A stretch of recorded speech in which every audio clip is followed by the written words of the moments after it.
Good day my friends, welcome to star home. எல்லோரும் எப்படி இருக்கீங்க? நல்லா இருக்கீங்களா? நானும் நல்லா இருக்குங்க. சண்டே மார்னிங் வந்து எங்கள் வீட்டில் வந்து மீன் குழம்பு, அதுவும் முருங்கைக்காய் மாங்காய் போட்டு சங்கரா மீன் குழம்பு பண்ணியிருந்தேன். 3 மீனில் இட்லியை வச்சு சாப்பிட்டோம். ஆஃப்டர்நூன் லஞ்ச் வந்து அடுத்த வீடியோவில் போடுறோன்னா அதோடைய வீடியோ தாங்க இது. லஞ்ச் என்னென்னு பார்த்தீங்கன்னா ப்ளைன் குஸ்காவும் சிக்கன் கிரேவி ப்ளஸ் வந்து அந்த சிக்கனோட ஈரல், மண்ணீரல், அதுக்கப்புறம் தீனி போய் சொல்லுவாங்களோ அதையும் சேர்த்து தொக்க பண்ணி வச்சுருந்தேன். இப்போ என்னோடய சைடில் நான் எப்போயுமே நான் வழக்கமாக செய்கிற ஒரு சிக்கன் ரொம்பவே டேஸ்டியாக இருக்குங்க. அப்படி என்னென்னு பார்த்தீங்கன்னா கடாயை வச்சுருங்க, 150 கிராம் ரீஃபைண்ட் ஆயிலில் ஊற்றினேன். அது கூடவே 2 மீடியம் சைஸ் வெங்காயம், கொஞ்சம் போல் கருவேப்பிலை, 2 பச்சை மிளகா உடச்சி போட்டேன். உங்களுக்கு தேவைன்னா 3 போட்டுங்க. இது கூட இதை வதங்கிட்டே இருக்கும்போது இதுக்கு ஒரு மசாலா ரெடி பண்ணி வச்சுருந்தேன். அதையும் இந்த வெங்காயம் இந்த எண்ணெயோடு சேர்த்து அதையும் ஒரு செகண்ட் போல் அது வதக்கிட்டே இருக்குங்க. வதங்கினதுக்கப்புறம் நம்ம கழுவி வச்சுருக்கோம் இல்லைங்களா சிக்கன், அதையும் போட்டு இதையும் ஒரு 2-3 செகண்ட் வந்து அந்த எண்ணெயில் அந்த மசாலாவோடய வதங்கிட்டே இருக்குங்க. ஒரு சின்ன மூடி போடு எடுங்க வதங்கிடுவோம். அதுக்கப்புறம் இதுக்கு தேவையான அளவு உப்பு இப்போயே சேர்த்துருங்க. கல் உப்பு சேர்த்து இதையும் நல்லா கிண்டிட்டு மூடி போட்டு வச்சுருங்க. அதுக்காக பாட்டை வந்துட்டுருக்கணும்.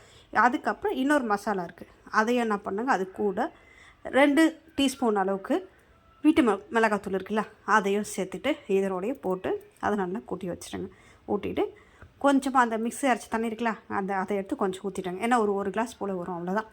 அதை ஊற்றிட்டு திரும்ப மூடி போட்டு வச்சுருங்க. அது நல்லா வெந்து அந்த எண்ணெய் அப்படியே மேலே பிரிஞ்சு வரும். ரொம்பவே டேஸ்ட், நீங்கள் கலர் வைஸ் பார்த்தீங்கன்னா டேஸ்ட் வைட்டும் வாசம் ரொம்ப அவ்வளோ நல்லாயிருக்குங்க.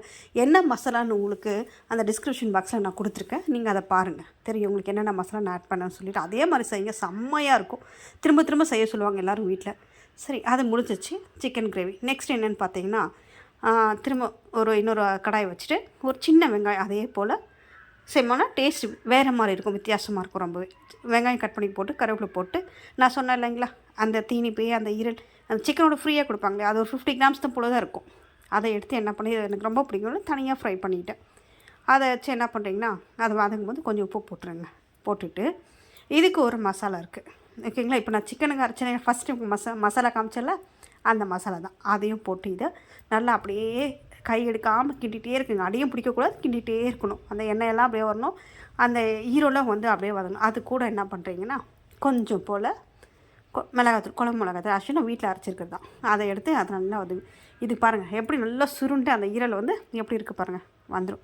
இதுக்கப்புறம் என்ன பண்ணுறீங்கன்னா இந்த கரண்டிலே தானே போட்டேன், சும்மா ஒரு அரை கிளாஸ் போல் தண்ணி எடுத்து அதை ஊற்றி மூடி வச்சுருங்க.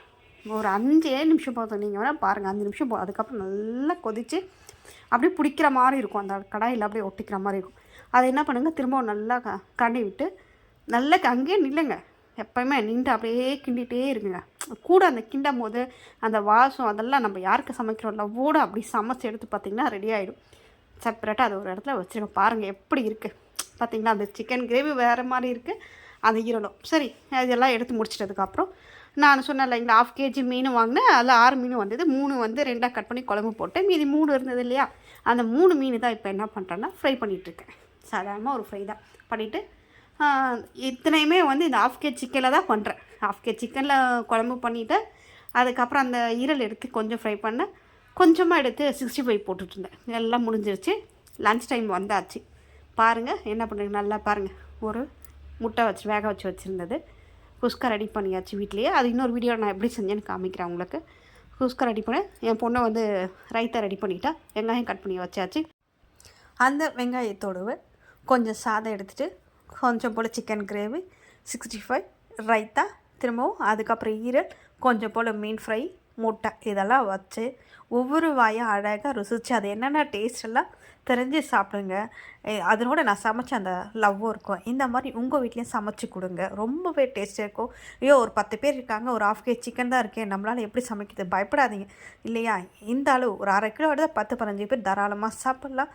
அப்புறம் மீனும் பாருங்கள், ஒரு 3 மீன் தான், அதை வச்சே நான் 10 பேர் சாப்பிட்ற அளவுக்கு நான் குழம்பு வச்சேன். டேஸ்ட் வைஸ் அவ்வளோ நல்லாயிருக்கும்.